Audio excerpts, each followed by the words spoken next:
اعوذ باللہ من الشیطان الرجیم بسم اللہ الرحمن الرحیم. زه حکیم زاهد ابن جعفر طلحه دواخانه نوشهره کینټ نه. نن زمونږ موضوع دا ده چې هغه زنانه چې د کوم د ودونو نه بعد د هغوی بچي نه کیږي نو د دې وجوهات څه وي. مطلب دا چې هغه زنانه چې د هغوی بچي نه کیږي او وجه د زنانه وي نو هغوی څه چلو کی. لومبۍ خبره یاد ساتئ چې هغه زنانه او هغه جنکې چې د کومو ماهواري بیماری په خپل صحیح ټایم نه راځي نو لومبۍ وجه دې کې دا وي. دویم هغه زنانه چې د کومو زنانه ماهواري ډیره زر زر راځي 10 دن بعد 15 دن بعد نو دغې وجې نه هم بیا حمل نه کیږي. بله وجه دې کې دا وي چې د کومو زنانو اګز د بچو اګې یې نه جوړیږي نو یو وجه دغه هم وي. هغه زنانه چې د کومو زنانو د میلاوېدو په ټایم کې وجود دننه سوځي درد نه دا یاد ساتئ سوځېدل جلن چې د کومو زنانو د کوروالي په ټایم کې وجود دننه سوځي د دې د وجې نه هم حمل زیات تر نه کیږي او که وشي نو هغه بیا ضایع کیږي. هغه زنانه چې کومې زنانه الټراساونډ وکړي د لامبلو نه بعد او دوی ته ډاکټره دا ووایي لیډي ډاکټره چېرې ستا په وجود کې د بچو هګۍ کمزوري جوړیږي نو د دې لپاره داسې چلي چې د دې یو ټیسټ وي هغې ته AMH وایي. ایمیج چې کوم دی دا هغه ټیسټ وي که نه چې هر کله دې کې دا پته لګي چې ستا د اګز لکه اوري چې کوم دی یا د بچو چې کومې انډې دي دا ستا صحیح جوړیږي او که نه جوړیږي. دې پسې بل بیا ټیسټ وي چې د هغې چې هر کله د یو زنانه ماهواري لږه ډسټرب وي 3 میاشتې بعد 4 میاشتې بعد یا 15 میاشتې بعد راځي لکه زر نه راځي نو دې کې بیا بل ټیسټ وي LH او FSH دا د هارمونز ټیسټ وي. LH FSH او پرولیکټین نو دا هغه ټیسټ وي چې دې کې دا پته لګي چې آیا د زنانه په وجود کې د بچو اګې یا د بچو جراثیم جوړیږي او که نه جوړیږي نو دا ټیسټ هم بیا ډېر زیات ضروري وي. هغه زنانه چې د کومو زنانو رحم وړوکي وي دې کې بچي نه کیږي.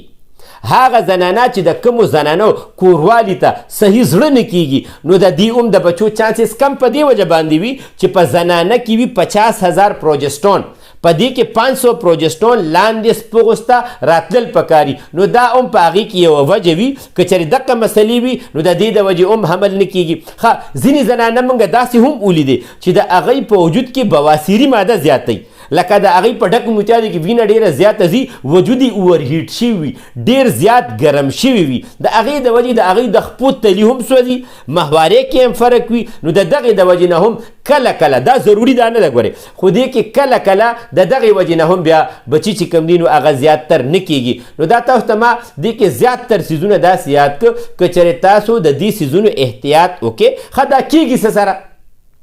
لکه کم سیزونه دا دي چې دې سره دا ټول ډسټرب کیږي نو دا یاد ساتئ چې کم خلک ډیر زیات ګرمې دوایان استعمالوي سټیرایډ استعمالوي سور مرچکې ډیر زیات استعمالوي چټپټي سیزونه تلي سیزونه یا برګر ډیر زیات استعمالوي نو هغې کې هم د هغې د وجې هم د زنانه په وجود کې د بچو اکس چې کوم دي دا نه جوړیږي. دا یاد ساتئ د دې لپاره د 2 سیزونو ضرورت وي. انسان چې کوم دی جمدي سیز چې کوم دی دا د 2 وجو نه مري که چېرې دې ته ډېر زیات ګرم کو دی بیا مري او که ډېر زیات یخ کو نو دی به مري. نو چې هر کله موږ دا ګرم څیزونه ډېر زیات کو نو د ګرم خوراکونو د وجه ځینې زنانه په دې کې بیا دا انجکشن یې کوي چېرې د دوی اګز د میچیورټي دې کې راشي یا دوی د هګۍ لږې مضبوطې شي نو د هغوی دا یاد ساتئ چې د هغوی دې سره اګز میچیورټي ډېره کمه راځي او هغه وقتي طور وي که وقتي طور هغه لږ شان های لیول ته لاړ شي دوباره هغه ډیکریز شي دوباره هغه کمیږي نو دغه څیزونو کې ډېر زیات احتیاط تاسو وکړئ لکه دا یاد ساتئ ځینې زنانه دي کې داسې هم وي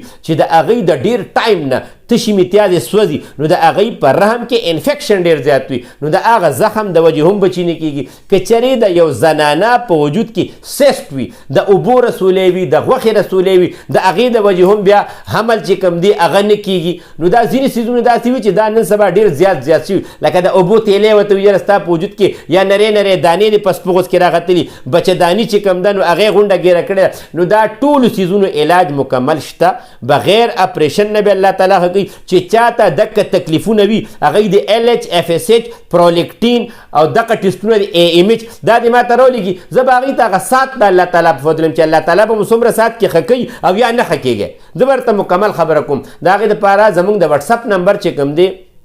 0333 91 38 479. دویم نمبر چې کوم دی هغه دی 0311 93 55 042. چې چا څه مسله وي موږ ته ووایي الله تعالی به حل کوي انشاءالله تعالی. او د دې ټولو میډیسن زه په خپله جوړم مکمل شته، الله به خپل فضل کوي. السلام علیکم.